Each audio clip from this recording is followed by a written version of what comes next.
ना ही एक जगह ऐसे लोग कहीं और सुनावे लागन बे एक आदमी उठाई से लाठी हमरे लंग बढ़ा और जब लाठी लेके करीब आवा तो हम कहें हाँ भैया का बात जहाँ तकरीर हमारे हुए रह गए। हम कहें का बात भैया, कहें मौलाना तुमसे कोई मतलब नहीं, तुम तकरीर करो, हम तो ढूंढे थे जो तुमका भलाई लेके आवा। तो न ऐसा ना हो कि हम तकरीर के लिए आप कारी असलम साहब का घूर घूर देखो या मौलाना रज्जब अली साहब का, ये अब बेहतर नहीं है चूंकि हजरत तशरीफ ले आए हैं, ठंडक का टाइम है, लेकिन आप लोगों ने बुलाया है तो आप लोगों को कहने के मुताबिक एक बात और सुना दूं। दरूद शरीफ पढ़ लीजिए सल्लल्लाहु अलैहि वसल्लम सलातुम व सलामुन अलैका या सय्यदी या रसूल अल्लाह सल्लल्लाहु अलैहि वसल्लम। देखिए कुरान हकीम में मियाँ बीवी के ताल्लुक को भी बयान किया गया। कुरान ने किसी चीज को छोड़ा नहीं। अल्लाह कुरान में फरमाता हुन्ना लिबासुल लकुम, बीवियां तुम्हारी लिबास हैं। बीवी लिबास है तुम्हारी।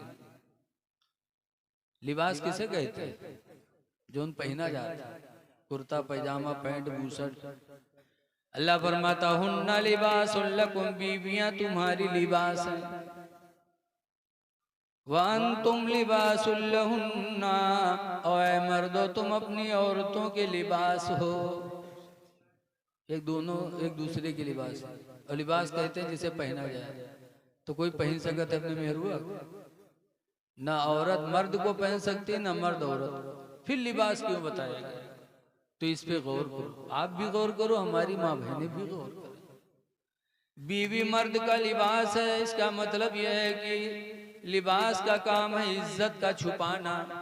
लिबास किस लिए पहना जाता है? ताकि हमारी इज्जत पर किसी की निगाह न पड़े। अल्लाह कुरान में फरमाता या बनी आदम कद अंज़लना अलैकुम लिबासा, ऐ आदम की औलादो हमने तुम्हारे ऊपर जन्नत से लिबास उतारा है। ये जन्नती लिबास है। क्यों? दो मकसद। नंबर एक है युवारे सौआतिकुम, ताकि तुम्हारी शर्मगाह को छुपा दे। और दूसरा मकसद है वरीशा, और तुम्हें खूबसूरती दे दे। लिबास दो मकसद से। नंबर एक शर्मगाह को छुपा दे। अब बताओ वो लिबास जो चुस्त बनवाया गया है, जैसे हमारी माँ बहनें बनवाती हैं, तो जिस्म का आधा दिखाई पड़ता है, ऊंचा नीचा सब पता चलता है, तो क्या इज्जत छुपी? नौजवान हमारे पैंट पहना थे इतना चुस्त कि पीछे देखो तो दो हिस्सा बटी नजर आवत। क्या इज्जत छुपी? कुरान ने कहा लिबास इसलिए अल्लाह ने उतारा है कि ताकि तुम्हारी इज्जत छुपे। और हम लिबास पहनने के बावजूद भी बेइज्जत हो रहे हैं। आज हम लोग समझते हैं कि नहीं, लिबास से सिर्फ खूबसूरती आए, पहला मकसद है इज्जत का छुपाना। एक आदमी बनारस गवा, वो देखे साड़ी मार्केट, तो अपने मेहरुआ खातिर एक साड़ी ले ली लाल कलर के। और मेहरुआ कलर कौन मिल रहा है? इतनी करिया की तावो फेल। लेकिन जब लाल साड़ी पहन तो बहुत जल्दी से नहाए के लाल साड़ी पहनी और पहन के तक अपने मर्द के सामने कहीं देखो हम कौन मिल लागे थे। तो कहे तुम तो वैसे लागत हो जैसे कोयला के ढेर में आग लग गया। वो सुनिस तो नोच नाच के फेंक दी गरियावे लगा।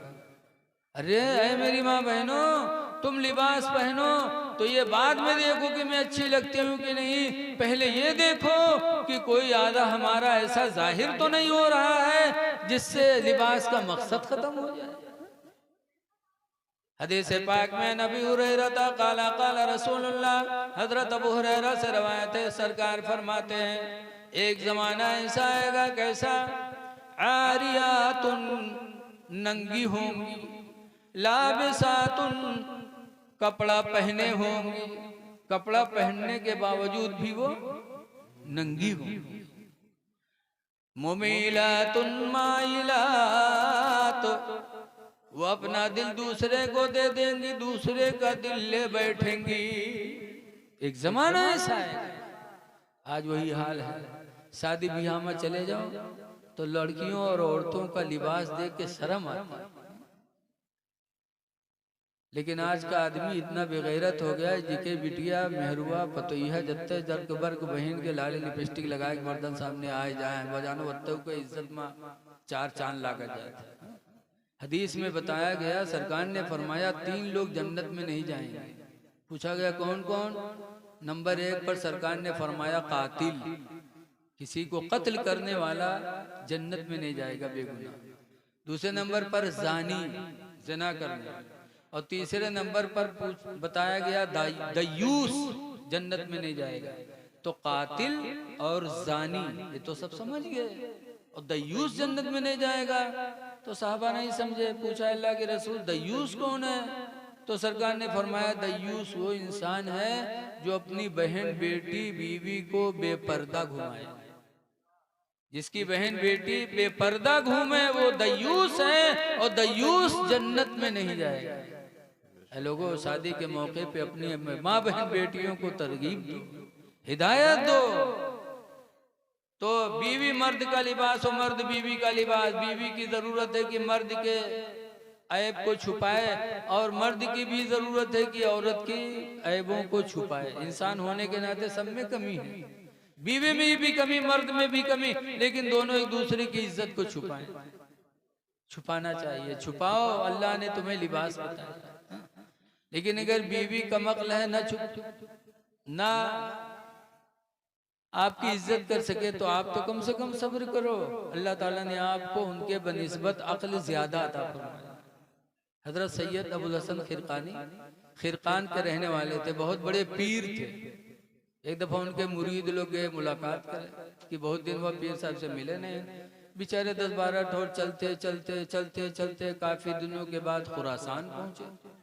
हुआ जब पहुंचे, हजरत के दरवाजा पे खटखटाए तो हजरत राह ने हजरत निकली। तो लोग सलाम कहेंगे हजरत कहाँ गए? कुछ चौंके कहें हजरत हमरे यहाँ हजरत को है। कौन हजरत? कहें हमारे पीर सैयद अबुल हसन खिरकानी। कहें हाँ वो दजल वक्त बकायम आएगी, वो हजरत हो। वह हजरत कहा था। अब मुरीद लोग खड़बड़ाने, कहें हाँ अल्लाह हम लोग मुरीद हैं, और बीवी दज्जाल मकार बताओ था। तो मुरीद पूछे हैं कहाँ? कहीं जंगल लकड़ी ले गवा है बयावत है। इतने में देखा कि हजरत सैयद अबुल हसन खिरकानी शेर पर बैठे, घोड़े पर नहीं बल्कि जंगल के शेर पर बैठे, लकड़ियों का बोझ आगे रखे और घर की तरफ आ रहे हैं। उनके मेहरुआ देखे तो भाग घर में गए, हाथ दो दुश्मनवा शेर बलाया। और मुरीद बेचारे कहाँ चले जाए? हजरत आए, शेर से उतरे, लकड़ियों का बोझ उतारा। शेर ने हजरत के पैरों को चूमा, अपनी बोली में इजाजत मांगी, हजरत ने इजाजत दे दिया। शेर जंगल वापस चला गया। तब मुरीद लोगों को हैरत हुई कि हुजूर आपका मर्तबा अल्लाह ने इतना बुलंद किया कि शेर पैर चूम रहा है, शेर आपसे बात कर रहा है, और आपकी बीवी आपको दज्जाल मक्कार बताती है।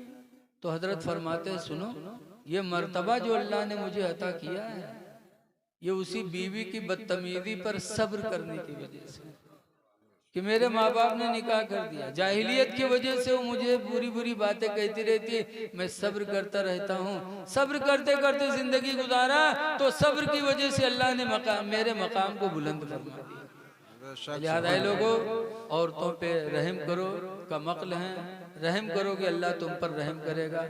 अस्सलाम वालेकुम वरहमतुल्लाहि वबरकातुहू।